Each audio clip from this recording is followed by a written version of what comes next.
I want to just ask you one more question. I want to go over 15 minutes, really, but I'm going to sneak in just one more question here. Yeah. Because you dealt with this issue, I think, very well and gave me an insight that I had never even heard of before.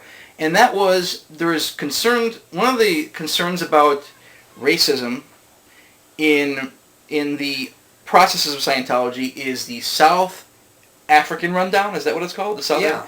And there's a lot of assumptions about what that was, but you had an explanation that I thought was fascinating and very different from anything I've heard. Could you explain what that rundown was for, or why those people were felt to need special help?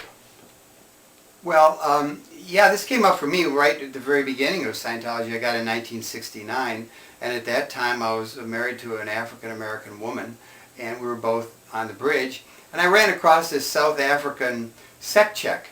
And and one of the questions, I mean, there was like 100 questions, but one of the questions was, have you ever slept with a colored person?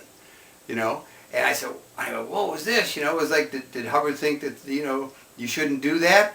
And the guy was running the machine said, no, it was just, that was for South Africa. That was why it's called the South African sect check. And in South Africa, this was considered a big withhold if you slept with a colored person. So of course it would be on the list of things that would be withhold. So it was about social guilt, not necessarily immoral act. Well, yeah, exactly. Okay. Well, security checks are all about social guilt. But you mentioned something about the cultural. What was it? There was a cultural tendency in that area to not accept help or something? There was something else you mentioned. Yeah, well, see, that wasn't part of there's something called, like the help rundown. There was a real hard-headedness that Hubbard found amongst the South Africans. The Boers particularly were really tough cases and hard heads. Okay. And very independent and rejected and refused help, much more so than the average person that Hubbard had run into previously. So we developed something called a help rundown, or South African rundown, which was basically flattening off the subject of self-help so people would be more amenable to being helped and to helping others rather than being like rugged individualists and just really you know, making it on their own and not needing anybody's help. So that definitely sheds light on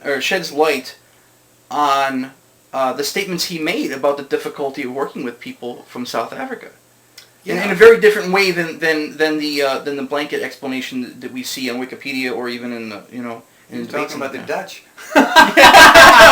Yeah, ironically, it's funny. It's just interesting. It's just interesting how even with all tremendous amount of debate and research, that sometimes when you find people who lived it and knew it and understood it as it was happening.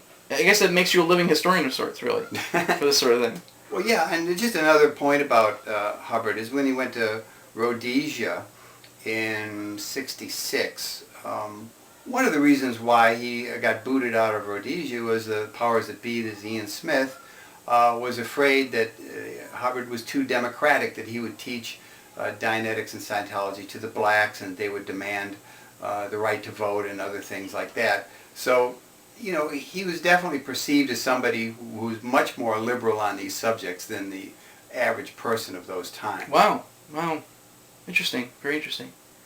Well, I think that's a very good wrap-up. We covered quite a mouthful here. Yeah. And it's always a pleasure, and I look forward to, I'm sure we'll find more things to discuss next time around. All right, well, thank you very much. Thank you. Take care. Okay.